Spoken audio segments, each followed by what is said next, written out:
دیکھیں ایون حضور کے نام کے ساتھ حضور کا نام آئے گا تو آپ کہیں گے خاتم النبیین صلی اللہ علیہ وآلہ واصحابہ اجمعین۔ بھئی ہماری مرضی ہے، ہم حضور کا نام جس طرح لیں، جتنی ہمیں عقیدت ہے، ہم اس کے پہلے 5 جملے ایڈ کر دیں، ان کے ساتھ جو ہے وہ کس طرح درود و سلام بھیجیں، تو ہم پوری درود ابراہیمی پڑھ لیں، تو یہ ہماری عقیدت اور محبت کا تقاضا ہے نا۔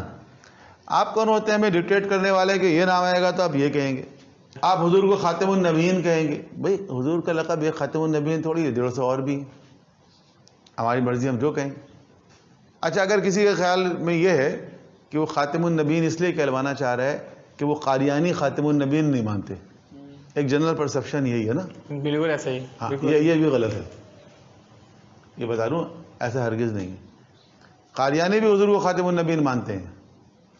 دیکھیں خاتم النبیین جو ہے وہ حضور کو قرآن میں کہا گیا ہے، سورہ احزاب کی آیت نمبر 40 ہے، ما کان محمد ابا احد من رجالکم ولکن رسول اللہ و خاتم النبیین۔ ٹھیک ہے، تو کوئی قرآن کی آیت کا انکار کر سکتا ہے چاہے قادیانی ہو؟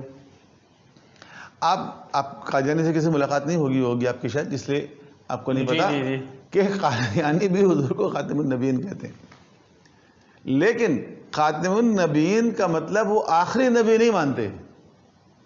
ہم خاتم النبیین کا مطلب آخری نبی مانتے ہیں۔ وہ خاتم النبیین کو کہتے ہیں، خاتم انگوٹھی کو بھی کہا جاتا ہے، انگوٹھی سے پہلے سیل لگاتے تھے، مہر، اس لیے انگوٹھی کو کہتے ہیں خاتم۔